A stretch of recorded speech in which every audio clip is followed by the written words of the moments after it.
जय Hind and hello guys, स्वागत है आपका आपके अपने YouTube चैनल ज्ञानदेह होस्ट में। और इस वीडियो में मैं आपको बताने वाला हूं मध्य प्रदेश कर्मचारी चयन बोर्ड यानी कि MPESB MP police constable online form 2025 के बारे में कि कैसे आपको इस भर्ती का फॉर्म फिलअप करना है, जो कि आपकी 7500 पोस्ट पर निकाली गई है। इस वीडियो के अंदर आपको कंप्लीट जानकारी रेफरेंस से लेकर प्रिंट तक दी जाएगी। अगर आपने इस वेबसाइट के ऊपर पहले से रजिस्ट्रेशन किया हुआ है तो आपको कैसे अप्लाई करना है वो भी बताया जाएगा। अगर आप फर्स्ट टाइम इस वेबसाइट का इस्तेमाल करके फॉर्म भरने वाले तो कैसे आपको आपका रजिस्ट्रेशन करते हुए अपना फॉर्म फाइनल सबमिट करना है ये भी आपको बताया जाएगा। तो आपको वीडियो को पूरा देखना है बिना स्किप किए। अब चलिए शुरू करते हैं। अगर आपने अभी तक वीडियो को लाइक शेयर नहीं किया हो तो कर देना और चैनल को सब्सक्राइब कर लेना। इसके बाद में जो लिंक वीडियो को डिस्क्रिप्शन में दिया है आप ओपन करेंगे। ओपन करने के बाद आपको जानने को मिलेगा कि ये भर्ती 7500 पोस्ट पर निकाली है। 8वीं और 10वीं पास कैंडिडेट अप्लाई कर पाएंगे। इसमें जो ST कैंडिडेट है वही 8वीं के माध्यम से अप्लाई कर सकते हैं। बाकी अन्य कैटेगरी कैंडिडेट को अप्लाई करने के लिए 10वीं पास की योग्यता चाहिए होगी। इसके अलावा आप यहां पर देख सकते हैं कि जो आपकी ये वैकेंसी है वो कौन सी कैटेगरी के लिए कितनी निकाली गई है। फिर आप नीचे आपकी जो एज लिमिट है वो चेक कर लेंगे। इसके बाद में आप यहां पर देखेंगे आपकी एप्लीकेशन फीस एंड आपका फिर सिलेक्शन प्रोसेस कैसा रहेगा उसके बारे में भी आपको पूरी जानकारी दी है। आपका एग्जाम पैटर्न भी यहाँ पर है और आपका सिलेबस भी। तो संपूर्ण इन्फॉर्मेशन आप यहाँ से चेक कर लेंगे। और उसके बाद में गाइज आप यहाँ पर नीचे की तरफ आएंगे और इंपॉर्टेंट लिंक के सेक्शन में आकर के अप्लाई ऑनलाइन लॉगिन लिंक इसके ऊपर क्लिक करेंगे। इसके ऊपर क्लिक करने के बाद आपके सामने कुछ ऐसा इंटरफेस आ जाएगा। अब यहाँ पर आ जाने के बाद में आप सबसे पहले फर्स्ट पॉइंट पर ये वैकेंसी देख सकते हैं। अब आपको यहाँ पर इस वाले जो लिंक है इसके ऊपर क्लिक करना है। इसके ऊपर क्लिक करने के बाद इस तरह से इंस्ट्रक्शंस आएंगे। अब आपको यहाँ पर टिक करना है और उसके बाद में आगे बढ़ाए इसके ऊपर क्लिक करना है। फिर आपके सामने ये वाला इंटरफेस आएगा जहाँ पर आपसे सामान्य पंजीकरण क्रमांक और डेट ऑफ बर्थ मांगी है। तो अगर आपने इस वेबसाइट के ऊपर पहले से रजिस्ट्रेशन करके रखा है तो आप यहाँ पर आपका सामान्य पंजीकरण क्रमांक और डेट ऑफ बर्थ डाल करके एक कैप्चा कोड डालेंगे और सत्यापित कर आगे बढ़ाए इसके ऊपर क्लिक करेंगे। देन आपने जो इन्फॉर्मेशन इसमें भरी हुई है रजिस्ट्रेशन करते समय वो आपके सामने आ जाएगी। अगर गाइज आप पहले से रजिस्टर्ड है इस वेबसाइट के ऊपर और आपकी डिटेल जो आपने भरी हुई है उसमें कोई गलती है, कोई आप उसमें चेंजेस करना चाहते हैं तो आप यहाँ पर एडिट प्रोफाइल रजिस्ट्रेशन फॉर्म इसके ऊपर क्लिक करेंगे। देन आपके सामने वाला इंटरफेस आएगा जहां पर आपको सामान्य पंजीकरण क्रमांक डालना होगा और अपना पासवर्ड फिल करना होगा। फिर ये कैप्चा कोड डाल करके प्रोसीड फॉर एडिट इसके ऊपर क्लिक करना होगा। और गाइज अगर आप बिल्कुल फ्रेशर है, आपने इस वेबसाइट का इस्तेमाल करके कोई फॉर्म नहीं भरा है तो आप यहां पर इसमें न्यू रजिस्ट्रेशन करेंगे। इसके लिए आपको यहां पर देखने को मिलेगा प्रोफाइल रजिस्ट्रेशन, आप इसके ऊपर क्लिक कीजिएगा। इसके ऊपर क्लिक करने के बाद आपके सामने एक सवाल है कि क्या आपके पास पूर्व में पंजीकृत प्रोफाइल ID है। अब क्योंकि आपने प्रोफाइल रजिस्ट्रेशन के सेक्शन पर क्लिक किया है तो इसका मतलब ये है कि आपका इस वेबसाइट के ऊपर कोई रजिस्ट्रेशन नहीं है, पहली बार आप इस वेबसाइट का इस्तेमाल करके फॉर्म भर रहे हैं तो आप यहां पर नहीं कर देंगे। नहीं करने के बाद में अब आप यहां पर आपका वो मोबाइल नंबर डालेंगे जो कि आप रजिस्टर करना चाहते हैं। और मैं आपको बता दूं कि जो नंबर आप यहां पर भरेंगे वो आपका आधार के साथ में भी लिंक होना चाहिए। इसके बाद आप आपकी ईमेल ID डालेंगे जो कि आप रजिस्टर करना चाहते हैं और फिर ये कैप्चा कोड डालेंगे और उसके बाद OTP प्राप्त करें इसके ऊपर क्लिक करेंगे। इसके बाद में आपके नंबर के ऊपर एक OTP सेंड किया जाएगा, वो OTP आप यहां पर डाल करके OTP सत्यापन करें इसके ऊपर क्लिक करेंगे। इसके बाद गाइज आपके सामने ये वाला इंटरफेस आएगा, यहां पर है प्रोफाइल लॉगिन। तो अभी आपको मैसेज के माध्यम से सामान्य पंजीकरण क्रमांक और एक प्रोफाइल पासवर्ड सेंड किया है तो आप पहले पंजीकरण क्रमांक डालेंगे और जो पासवर्ड मिला है वो डालेंगे, ये कैप्चा कोड फिल करेंगे और उसके बाद में लॉगिन के ऊपर क्लिक करेंगे। अभी आप यहां पर देखेंगे प्रोफाइल पंजीकरण eKYC सत्यापन फॉर्म। तो क्या आपके पास आधार क्रमांक है? अगर हाँ, अगर नहीं तो आप नहीं करेंगे। फिर उसके बाद जैसे कि मेरे पास है मैं हाँ कर देता हूं और हाँ करने के बाद में विकल्प का चयन करें eKYC OTP द्वारा सत्यापन या फिर जो बायोमेट्रिक एक मशीन होती है जिस पर आपको अंगूठा लगा करके करना होता है वो वाला करना चाहते तो मैं एक OTP वाला सिलेक्ट कर लेता हूं eKYC OTP द्वारा सत्यापन। फिर मैं आगे बढ़ाए इसके ऊपर क्लिक करता हूं। अब यहां पर आपको आधार क्रमांक प्रविष्ट करें यानी कि जो आपका आधार नंबर है वो डालना है। फिर आप यहां पर टिक करेंगे, ये कैप्चा कोड डालेंगे और जनरेट eKYC OTP इसके ऊपर क्लिक करेंगे। अब आपका जो नंबर आधार के साथ में रजिस्टर है उसके ऊपर एक OTP गया होगा, वो OTP आप यहां पर डाल दीजिए जहां पर मैंने आपको फिल करके दिखाया है। और उसके बाद आप यहां पर इसके ऊपर टिक करेंगे एंड देन नीचे आप गेट डिटेल्स इसके ऊपर क्लिक करेंगे। इसके ऊपर क्लिक करने के बाद में यहां पर आपके सामने कुछ ऐसा इंटरफेस आएगा जैसे कि आप वीडियो में देख सकते हैं। अभी आप यहां पर आपकी बाकी की इंफॉर्मेशन फिल करेंगे। तो जैसे कि यहां पर सबसे पहले आवेदक का नाम, तो आपको यहां पर आपका नाम जो आधार कार्ड के अंदर है या फिर जो आपके सर्टिफिकेट के अंदर है वो एंटर करना है। पहले आप यहां पर आपका फर्स्ट नेम डालेंगे और उसके बाद में आपका जो लास्ट नेम है वो एंटर एंटर कर देंगे। अगर आपका लास्ट नेम न हो तो आपको NA लिखना है। फिर आप यहाँ पर पिता, अगर आपकी शादी हो चुकी है तो फिर आप यहाँ पर पति का नाम भरेंगे। इसके बाद आपको यहाँ पर आपकी माताजी का नाम एंटर करना है। फिर यहाँ पर आता है जन्म तिथि, तो जो भी आपकी डेट ऑफ बर्थ 10th के सर्टिफिकेट के अंदर है वो डेट ऑफ बर्थ आपको यहाँ पर सेलेक्ट करनी होगी। पहले आपको आपका ईयर सेलेक्ट करना है, फिर यहाँ से मंथ और उसके बाद में डे, तो आपका डेट ऑफ बर्थ आ जाएगा। फिर पूछा कि क्या आप मध्य प्रदेश के मूल निवासी है, अगर हाँ तो हाँ करेंगे, अगर नहीं तो नहीं। फिर आपका जेंडर क्या है, पुरुष या फिर महिला, वो आप टिक कर देंगे। कास्ट कैटेगरी आपकी क्या है, जनरल, SC ST या फिर OBC, जो भी है वही आपको यहाँ पर बतानी होगी। मैं डेमो के लिए फॉर्म को भर रहा हूँ तो यहाँ पर चलिए मैं SC सेलेक्ट कर लेता हूँ, ताकि फीस अगर कहीं पर जाकर के पे करनी पड़े तो कम ही पे करनी पड़े, क्योंकि जैसे कि मैंने कहा कि मैं डेमो के लिए ये प्रोसेस आपको बता रहा हूँ। फिर यहाँ पर एक सवाल आएगा कि क्या आप आर्थिक रूप से कमजोर वर्ग से यानी कि EWS से, अगर आपके सामने ये ऑप्शन एप्लीकेबल है तो आप हाँ नहीं में इसका आंसर करेंगे। फिर उच्च शैक्षणिक योग्यता का स्तर क्या है, यानी कि आपकी हाईएस्ट क्वालिफिकेशन क्या है, वो आपको यहाँ पर सिलेक्ट कर लेनी है। ये सिलेक्ट करने के बाद में निवास का क्षेत्र बताना है, ग्रामीण है या फिर शहरी है, जो भी है वो आप टिक कर देंगे। फिर विकलांगता का विवरण आएगा कि क्या आप विकलांग है और आपकी विकलांगता 40% या उससे ज़्यादा है, अगर हाँ तो हाँ, अगर नहीं तो नहीं। फिर यहाँ पर आप नीचे आएंगे और देखेंगे क्या आप विवाहित है, अगर हाँ तो हाँ करिए, नहीं तो आपको नहीं करना है। अगर हाँ करेंगे तो आपको जीवित बच्चों की संख्या देनी होगी और क्या जीवित बच्चे जुड़वा है उसके बारे में आपको हाँ नहीं में आंसर करना है। फिर आपको यहाँ पर जो आपका प्रेजेंट एड्रेस है उसकी जानकारी देनी है, तो जो आपका मकान नंबर है वो आप लिख देंगे, गली मोहल्ला गाँव क्या है वो आप लिखेंगे, क्षेत्र कॉलोनी शहर या फिर तहसील कौन सी है वो भर देंगे। तो इन 4 लाइन के अंदर आपको आपका पूरा एड्रेस एडजस्ट कर देना है। राज्य आप यहाँ से सिलेक्ट करेंगे, आपकी डिस्ट्रिक्ट कौन सी है वो डिस्ट्रिक्ट आपको सिलेक्ट कर लेनी है। फिर पिन कोड क्या है वो आपको डाल देना है। नीचे आप यहाँ पर थोड़ा सा और आएंगे तो आपको यहाँ पर संलग्न दस्तावेज यानी कि कुछ दस्तावेज की जानकारी देनी है। सबसे पहले कि आवेदक के शरीर का स्थायी पहचान चिन्ह, आपकी बॉडी के ऊपर वो निशान जिससे आपकी बॉडी की पहचान होती है, ये बर्थ मार्क या फिर किसी भी तरह का परमानेंट मार्क हो सकता है। अगर नहीं है कोई भी ऐसा निशान तो नो मार्क लिख दीजिएगा। परीक्षा कक्ष में प्रस्तुत किए जाने वाला फोटो युक्त पहचान पत्र, कौन सी ID आप परीक्षा कक्ष में देना चाहेंगे वो एक ID आप यहाँ पर सेलेक्ट कर ले।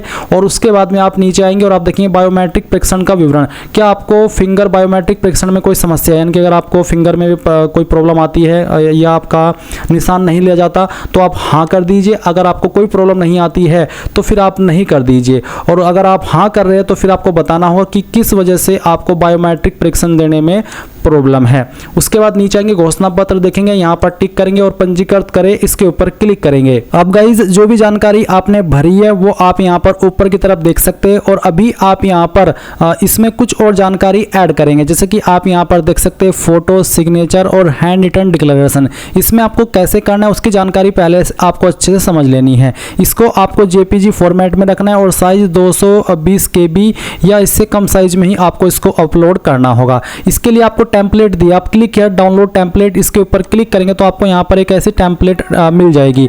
ये टेम्पलेट आपको डाउनलोड कर लेनी है। डाउनलोड करने के बाद में अब इसमें आपको फोटो की जगह पर फोटो लगाना है, सिग्नेचर की जगह पर सिग्नेचर, और ये जो आपको डिक्लेरेशन दिया है, ये जो लाइन है वो आप चाहे हिंदी के अंदर चाहे इंग्लिश के अंदर वो आपको यहाँ पर अपने हैंड से रिटर्न करनी है। अभी आपको इसको कैसे बनाना है बहुत ही सिंपल तरीके में मैं आपको बता रहा हूँ। जो लिंक मैं आपको इस वीडियो के डिस्क्रिप्शन में दिया हूँ ये आप ओपन करेंगे और इसको ओपन करने के बाद में आप सबसे लास्ट में आएंगे इंपोर्टेंट लिंक के सेक्शन में और यहाँ पर आपको MPESB template maker tool link देखने को मिल जाएगी। ये लिंक आप जैसे ही ओपन करेंगे तो आपके सामने कुछ ऐसा इंटरफेस आएगा जैसे कि आप वीडियो में देख सकते हैं। अभी आपको यहाँ पर देखने को मिल रहा है name of photo, date of photo. तो यहाँ पर आपको फोटो के ऊपर जो नेम लिखना है वो आप यहाँ पर लिख दीजिए, जैसे कि मैंने अपना नाम लिख दिया। फिर डेट ऑफ फोटो, फोटो के ऊपर आपको कौन सी डेट लिखनी है वो डेट आप यहाँ पर सिलेक्ट कर लीजिएगा। इसके बाद आता है फोटो, जो फोटो आप यहाँ पर इस टेम्पलेट में फिट करना चाहते हैं वो फोटो आप यहाँ पर अपलोड कर दीजिए। जैसे कि डेमो के लिए मैं यहाँ पर एक फाइल सिलेक्ट करता हूँ, तो चलिए मैं इस फोटो को सिलेक्ट कर लेता हूँ। ये मैंने सिलेक्ट किया और इसको ओपन कर दिया। फिर नीचे आता है सिग्नेचर, जो सिग्नेचर आप इस टेम्पलेट में ऐड करना चाहते हैं वो सिग्नेचर आपको यहाँ पर सिलेक्ट कर लेना है और ओपन कर देना है। फिर आता है डिक्लेरेशन, जो आपने यहाँ पर डिक्लेरेशन, मैं आपको एक बार फिर से इसके ऊपर लेकर के चलता हूँ। ये जो डिक्लेरेशन है वो आपने लिखा है और एक इमेज के रूप में बना लिया है, वो अब आपको यहाँ पर इसी के अंदर अपलोड करना है। तो चलिए मैं यहाँ पर आता हूँ, जो हमारा डिक्लेरेशन है मैं उसको अपलोड करता हूँ। तो यहाँ पर मैं एक डिक्लेरेशन मेरे पास अवेलेबल है, मैं डिक्लेरेशन की फाइल सेलेक्ट किया और ओपन कर दिया। अब आपको यहाँ पर ये जो कैप्चा कोड है वो एंटर करना है। तो ये कैप्चा कोड हम यहाँ पर एंटर कर देते हैं और फिर जनरेट टेम्पलेट इसके ऊपर क्लिक करते हैं। इसके ऊपर क्लिक करने के बाद में गाइज यहाँ पर जो आपकी टेम्पलेट है वो जनरेट हो चुकी है। तो देख लीजिए ये MPSB का पूरा टेम्पलेट आपके सामने है, जहाँ पर वो आपने फोटो लगाया वो फोटो आ चुका है, नाम आ चुका है, डेट आ चुकी है, सिग्नेचर के बॉक्स में सिग्नेचर ऑटोमेटिकली आ चुका है और जो आपने डिक्लेरेशन का इमेज अपलोड किया था वो आपको डिक्लेरेशन के बॉक्स में देखने को मिल रहा है। तो ये आपकी जो फाइल है वो इस तरह से बन चुकी है और ये ऑटोमेटिकली डाउनलोड भी हो चुकी है। मैं आपको इसको एक बार ओपन करके दिखाता हूँ। तो देख लीजिए हमारी टेम्पलेट बहुत ही आसान तरीके में बन चुकी है। अब आप जहाँ से इसको अपलोड कर रहे हैं उस इंटरफेस पर आएंगे। अब गाइज आपने ये वाली फाइल तो डाउनलोड कर ली जो कि मैंने आपको टेम्पलेट की बताई है। अभी आप यहाँ पर सेम वे में अगेन फोटो साइन और आपका जो हैंड रिटन डिक्लेरेशन है वो अपलोड करेंगे। पहले तो आप ब्राउज के ऊपर क्लिक कीजिए और जहाँ पर आपका फोटो है, जैसे कि अभी आपने उसमें अपलोड किया था वो फोटो आप सिलेक्ट कर लीजिए और इसको ओपन कर दीजिए। ओपन करने के बाद में इस तरह से आपको आपके फोटो को क्रॉप कर लेना है, यानी कि एडजस्ट कर लेना है इसमें इस तरह से, जैसे कि मैं आपको करके दिखा रहा हूँ। और फिर यहाँ से इसको राइट के आइकन पर क्लिक करेंगे। फिर आप यहाँ पर जो आपका साइन है, साइन की फाइल को सिलेक्ट कर लेंगे। तो चलिए मैं यहाँ पर इस फाइल को सिलेक्ट करता हूँ, ओपन करता हूँ। फिर इसको भी आपको यहाँ पर इस तरह से क्रॉप कर लेना है, यहाँ पर राइट के आइकन के ऊपर क्लिक करना है। फिर जो आपका डिक्लेरेशन है वो डिक्लेरेशन आपको यहाँ पर सिलेक्ट करना है, इसको भी आपको यहाँ पर सेम वे में सही क्रॉप कर लेना है। फिर आप राइट के आइकन के ऊपर क्लिक करेंगे। फिर यहाँ पर फोटो, मुझे अपना फोटो हस्ताक्षर उचित स्थान पर दिखाई दे रहा है, इसके ऊपर क्लिक करेंगे, यहाँ पर क्लिक करेंगे और यहाँ पर क्लिक करेंगे। ये क्लिक करने के बाद में नीचे की तरफ upload photo signature and handwritten text इसके ऊपर क्लिक करेंगे। इसके ऊपर क्लिक करने के बाद यहाँ पर इस तरह से तीनों चीज़ें आ जाएगी। जो आपने आपकी टेम्पलेट बनाई है वो आपको अपने पास में रख लेनी है। अभी आप यहाँ पर नीचे की तरफ आएंगे और आप देखेंगे जन्म तिथि प्रमाण हेतु संलग्न अंक सूची, जिसमें कि आप 8वीं 10वीं 12वीं की जो मार्कशीट है या फिर जिसमें जो सर्टिफिकेट जहाँ पर आपकी DOB लिखी गई है वो आप अपलोड करेंगे। फॉर्मेट आपको JPG का रखना है, जहाँ पर भी फाइल है वो आप यहाँ पर सेलेक्ट कर लीजिए और ओपन कर दीजिए। फिर अपलोड बर्थ सर्टिफिकेट इसके ऊपर क्लिक कीजिए। यहाँ पर आप 8वीं 10वीं 12वीं की डिटेल्स भी दे सकते हैं या फिर अगर आपके पास बर्थ सर्टिफिकेट है तो वो भी आप यहाँ पर अपलोड कर सकते हैं। इसके बाद गाइज यहाँ पर अगर आप SC ST OBC है तो आपको आपका कास्ट सर्टिफिकेट अपलोड करना होगा। अगर आप विकलांग है तो विकलांग का सर्टिफिकेट देना होगा। और इसके बाद गाइज आप यहाँ पर सबमिट डिटेल्स इसके ऊपर क्लिक करेंगे और यहाँ पर जो भी जानकारी आपने अभी तक भरी है शुरू से लेकर वो जानकारी आपके सामने, आप यहाँ पर इनको डबल चेक करने के बाद प्रिंट प्रोफाइल रिसिप्ट इसके ऊपर क्लिक कर लेंगे, यानी कि आपका जो प्रोफाइल डिटेल्स है या फिर पंजीकरण है वो कंप्लीट हो चुका है। अब गाइज जैसे ही आपका प्रोफाइल दर्शन हो जाएगा, यानी कि आपका अकाउंट यहाँ पर क्रिएट हो जाएगा, तो फिर आप फिर से क्या करेंगे, जो मैंने इंपॉर्टेंट लिंक के सेक्शन में अप्लाई ऑनलाइन लॉगिन लिंक दिया है ये आप ओपन करेंगे और आप इस वाले इंटरफेस पर आ जाएंगे। यहाँ पर आने के बाद में फिर से आप ये वाला इंटरफेस देखेंगे जो कि आपने शुरुआत में देखा था और अब आप यहाँ पर टिक करेंगे और आगे बढ़ाई इसके ऊपर क्लिक कर देंगे। अब इसके ऊपर क्लिक करने के बाद क्योंकि अब आप इसमें प्रोफाइल दर्शन कर चुके हैं तो अब आपका जो सामान्य पंजीकरण क्रमांक आपको मिला है दर्शन करने के बाद में वो आप यहाँ पर डालेंगे। जो डेट ऑफ बर्थ अभी आपने फॉर्म के अंदर भरी है दर्शन करते समय वो आप यहाँ पर सेलेक्ट कर लेंगे, ये कैप्चा कोड डालेंगे और सत्यापित कर आगे बढ़ाए इसके ऊपर क्लिक करेंगे। इसके ऊपर क्लिक करने के बाद आपके सामने वो सब इन्फॉर्मेशन आएगी जो कि आपने प्रोफाइल दर्शन करते समय भरी थी। तो आप यहाँ पर सभी इन्फॉर्मेशन को चेक करने के बाद नीचे की तरफ आएंगे और यहाँ पर आगे बढ़ाए इसके ऊपर क्लिक कर देंगे। और गाइज अगर आप पहले से रजिस्टर्ड कैंडिडेट है तो आप जब ये इन्फॉर्मेशन फिल करेंगे और आपके सामने ये वाली जानकारी आएगी और आपको देखने को यहाँ पर इन्फॉर्मेशन जो मिल रही है और उसमें लगता है कि यार कोई जानकारी गलत है, कोई जानकारी मिसमैच है, मैं चाहता हूँ कि उसको सही कर लूँ, तो आप एडिट प्रोफाइल दर्शन के ऊपर क्लिक करके उसको सही कर सकते हैं। और गाइज अगर आप पहले से इसमें रजिस्टर्ड नहीं है, पहली बार आपने अभी दर्शन किया और अपनी इन्फॉर्मेशन सभी अच्छे से भरी है और आपके अकॉर्डिंग सभी इन्फॉर्मेशन सही है, तो आप यहाँ पर सिंपली आगे बढ़ाए इसके ऊपर क्लिक कर दीजिए। अब आपके सामने ऊपर की तरफ आपकी प्रोफाइल की इन्फॉर्मेशन आएगी और नीचे यहाँ पर आपको 30 पॉइंट से जानकारी फिल करना स्टार्ट करना है, जिसमें कि आप यहाँ पर देखेंगे आपसे पूछिए आपकी क्लास। तो अगर आपकी भूतपूर्व सैनिक है, स्वयं सेवी नगर सैनिक है या फिर अगर आपकी इनमें से कोई क्लास नहीं है तो आप बिना वर्ग सिलेक्ट कर लेंगे। फिर यहाँ पर आपके सामने सवाल है कि मध्य प्रदेश के स्थायी निवासियों के लिए आयु सीमा में छूट संबंधी अन्य जानकारी। आपके सामने कुछ सवाल है, इन सवालों के आंसर आपको अपनी स्टेटस के अकॉर्डिंग करने हैं। जैसे कि एक सवाल है कि यदि आप मध्य प्रदेश की मूल निवासी है तो आपका गृह होम डिस्ट्रिक्ट कौन सा है, यानी कि गृह जिला, तो आप जो भी है वो आप यहाँ पर सेलेक्ट कर लेंगे। फिर सवाल है कि क्या आप शासकीय निगम मंडल स्वशासी संस्था के कर्मचारी है, अगर है तो हाँ, नहीं तो आप नहीं करेंगे। इसी प्रकार से सवाल है कि क्या आप विक्रम पुरस्कार से सम्मानित खिलाड़ी है, अगर है तो हाँ, नहीं तो आप नहीं करेंगे। फिर क्या आप मध्य प्रदेश शासन के अधीन छटनी शुदा कर्मचारी है, अगर है तो हाँ, नहीं तो यहाँ पर भी आपको नहीं करना होगा। फिर एक सवाल है कि यदि आप आदिम जाति, अनुसूचित जाति के अनुसूचित जनजाति एवं पिछड़ा वर्ग कल्याण विभाग की अंतर्जातीय विवाह प्रोत्साहन योजना से पुरस्कृत है, तो अगर आपके सामने सवाल एक्टिव है तो इसका आंसर आप यस नो में कर दीजिएगा। एक सवाल है कि क्या आप विक्रम पुरस्कार से सम्मानित खिलाड़ी है, तो इसका भी आंसर आपको यस नो में करना है। इसके बाद आप यहाँ पर देखेंगे आपके सामने सवाल है कि क्या आप शासकीय सेवा में नियुक्ति के लिए नीचे दिए गए विभिन्न वर्गों में सम्मिलित है एवं नियम पुस्तिका के अनुसार इस वर्ग के लिए विशेष लाभ बोनस अंक लेना चाहते हैं। तो आपको यहाँ पर पढ़ना है और अगर है तो आप इसको हाँ करके इनमें बताएंगे कि किस कैटेगरी के तहत या फिर किस सवाल के तहत आप वो बोनस अंक लेना चाहते हैं। जैसे कि एक सवाल है कि निर्वाचन के अतिशेष कर्मचारी है, अतिशेष कर्मचारी को जनगणना 1981 के अतिशेष कर्मचारी, तो अगर आप इनमें से किसी कैटेगरी से बिलोंग नहीं करते तो आप सिंपली सवाल में नो कर देना। फिर आप नीचे आएंगे 41 पॉइंट में, जहां पर पूछा है यदि आवेदक द्वारा आरक्षक, सामान्य ड्यूटी, जीडी, गैर तकनीक का चयन किया जाता है तो नीचे दिए गए विकल्पों को प्राथमिकता क्रम चयन करें। यानी कि अगर आपका सिलेक्शन हो जाता है तो आप किसको प्रेफरेंस पहले नंबर पर देना चाहते हैं और किसको सेकंड नंबर पर। तो इसमें आरक्षक विशेष सशस्त्र बल केवल पुरुष उम्मीदवार हेतु, सेकंड है आरक्षक सामान्य ड्यूटी विशेष सशस्त्र बल को छोड़कर। तो जिसको आपको जो प्रेफरेंस देनी है वो आप यहाँ पर इस तरह से टिक कर दीजिएगा अपनी चॉइस के अकॉर्डिंग।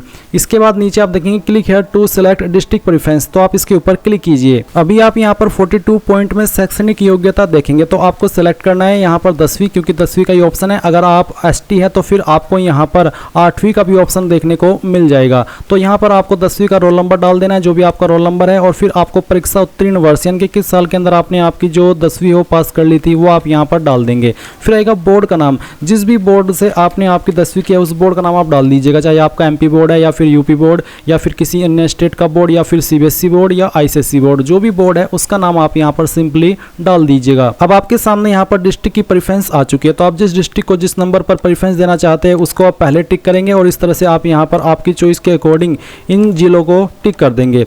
यहाँ पर आपकी फुल्ली चॉइस रहेगी, इसमें मैं आपको कुछ भी सजेस्ट नहीं कर सकता, ये आपकी टोटल मर्जी है कि आपको किस नंबर पर किस जिले को रखना है, क्योंकि सबकी अलग अलग चॉइस हो सकती है। तो मैं ऐसा नहीं कहूँगा कि आपको इस जिले को इस नंबर पर सिलेक्ट करना है या फिर उस जिले को उस नंबर पर सिलेक्ट करना है, ये टोटल आपको ही सिलेक्ट करना है और आपको ही अपने मन से करना है कि हाँ चलिए यार मैं इसको पहले नंबर पर देना चाहता हूँ, इसको सेकंड पर, इसको थर्ड पर। तो इस तरह से आप यहाँ पर ये जो चॉइसेस के ऑप्शन आ रहे हैं इनको चॉइसेस दे देना है। तो सभी को मैं यहाँ पर इस तरह से चॉइस दे देता हूँ।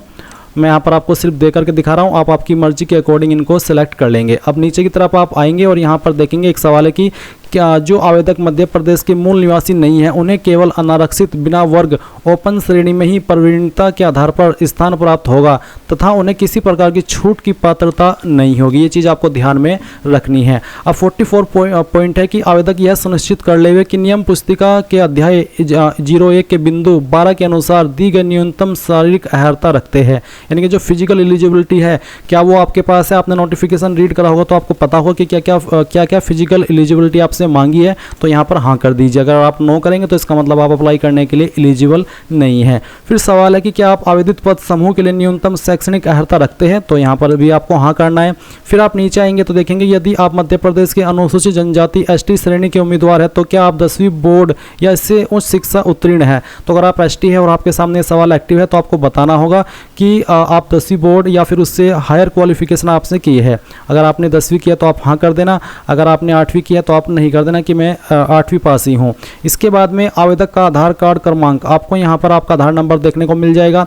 फिर यहाँ पर नीचे आएगा 48 जहाँ पर आपको आपके एग्जाम सेंटर की प्रेफरेंस देनी है। तो मैं चाहता हूँ कि मेरी पहली चॉइस इस वाले डिस्ट्रिक्ट में आए, फिर सेकंड इसमें, जो भी आप सिलेक्ट कर लेंगे फिर आपको इन्हीं में से कोई एक जिला मिल जाएगा आपके एग्जाम सेंटर के लिए।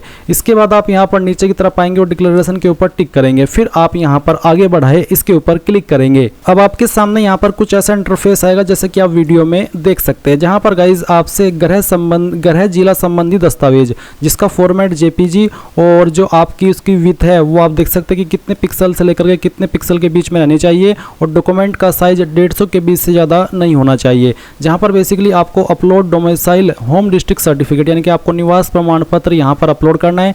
नीचे है शैक्षणिक योग्यता का दस्तावेज जिसमें कि आप 10वीं का सर्टिफिकेट अपलोड करेंगे। तो आपको यहाँ पर जो पिक्सल बताया है इनके अकॉर्डिंग रह करके 700 से 800 के बीच में उसकी चौड़ाई होनी चाहिए और जो उसकी ऊंचाई है वो 400 से 950 पिक्सल के बीच में रहनी चाहिए, वो अपलोड करना है। जैसे ही आप यहाँ पर दोनों फाइल सेलेक्ट करेंगे और उनको अपलोड कर देंगे तो यहाँ पर इस तरह से वो अपलोड हो जाएगी और आप क्लिक है टू डाउनलोड के ऊपर क्लिक करके उनको डाउनलोड करके अगेन व्यू कर सकते हैं कि वो सही से अपलोड हुआ भी है या फिर नहीं। और अगर सही से अपलोड हो गया, सभी कुछ सही है, तो आप सबमिट डिटेल्स इसके ऊपर क्लिक करेंगे। अब आपके सामने आपके फॉर्म का प्रीव्यू आ जाएगा। जो भी जानकारी शुरू से लेकर अभी तक भरी है वो सभी एक बार फिर से चेक कर लेंगे और जब आपको लगे कि सभी जानकारी सही है तो आप यहाँ पर पहले इसको प्रिंट के ऊपर क्लिक करके इस प्रीव्यू को प्रिंट करेंगे। इसके बाद में आप यहाँ पर प्रोसीड टू पेमेंट इसके ऊपर क्लिक कर देंगे और फिर गाइज आप यहाँ पर देखेंगे कि आपको पेमेंट के पेज पर ट्रांसफर कर दिया है। आप आपकी fees net banking, debit, credit card या फिर यूपीआई जिस माध्यम का इस्तेमाल करके जमा करना चाहे कर सकते हैं।